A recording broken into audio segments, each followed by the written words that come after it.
जैसे ही एक जेट विमान अलौकिक गति से क्रैश हुआ, हैरान और परेशान क्योंग ने देखा तो वह बहुत हैरान हो गया। अभी वह संभल भी नहीं पाया था कि जेल की दीवारों में अचानक कई दरारें आ गईं। अगली ही पल पूरी दीवार जमीन पर आ गिरी। सामने निकलने का रास्ता देखकर सभी लोग एकदम से हक्के बक्के रह गए। यहाँ तक कि जेल के गार्ड भी यह सब होने की उम्मीद नहीं कर रहे थे। तुरंत ही एक साथी कैदी ने तेज आवाज में चिल्लाया और सामने के निकास की ओर भाग पड़ा।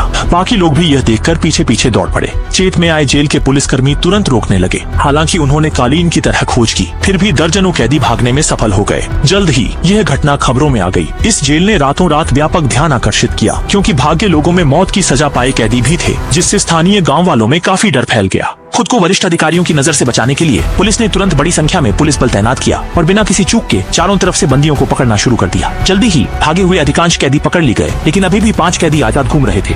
इस घटना का मुख्य साजिश करता था कियांग, जो कि पहले एक गिरोह का सरगना था, लेकिन गुप्त रूप से अपने बॉस के द्वारा फंसाया गया, जिसके कारण वह इस जेल में फंस गया। दरअसल कियांग हमेशा से बॉस के अहंकार का विरोध करता था, जिससे वह नाराज हो गया। योजना की सफलता देखकर सांग ब्याओ फिर से जेल आया और दिखाने के लिए उसने आश्वासन दिया कि वह जमानत पर उसे बाहर ले जाएगा। वास्तव में सांग ब्याओ ने पहले ही अंदर के गुंडों को खरीद लिया था और योजना बनाई थी कि वह जेल में ही उसे ठीक से जेल में डाल देंगे। उत्तर पश्चिम की ओर जाओ। इसके बाद उसने भारी रकम खर्चकर एक शीर्ष हत्यारे को किराए पर लिया, जो पहले क्वांगो के माता पिता को निशाना बनाने के लिए तैयार था। हालांकि क्वांगो इस बात को जानते ही गुस्से में आ गया और तुरंत अपने छोटे भाई को घर की स्थिति देखने के लिए भेजा। लेकिन आगे जो दृश्य सामने आया उसने उसे चौंका दिया और वह बहुत गुस्से में था। केवल यह देखा कि इस समय उसके पिता अस्पताल के बिस्तर पर लेटे हुए थे और यह अनिश्चित था कि वे इस रात को पार कर पाएंगे या नहीं। जब उन्होंने यह खबर सुनी तो तुरंत गुस्सा आ गया, लेकिन वही अब भी जेल में फंसा हुआ था। भले ही वह सांफे पर बदला लेने की चाह रखता था, वह फिलहाल जेल से भाग नहीं सकता था। हालांकि वह अभी अपने दुख से उभरा भी नहीं था कि सांपे द्वारा भेजे गए गुंडों ने उसे ढूंढ लिया और योजना बनाई कि उसे जेल में मार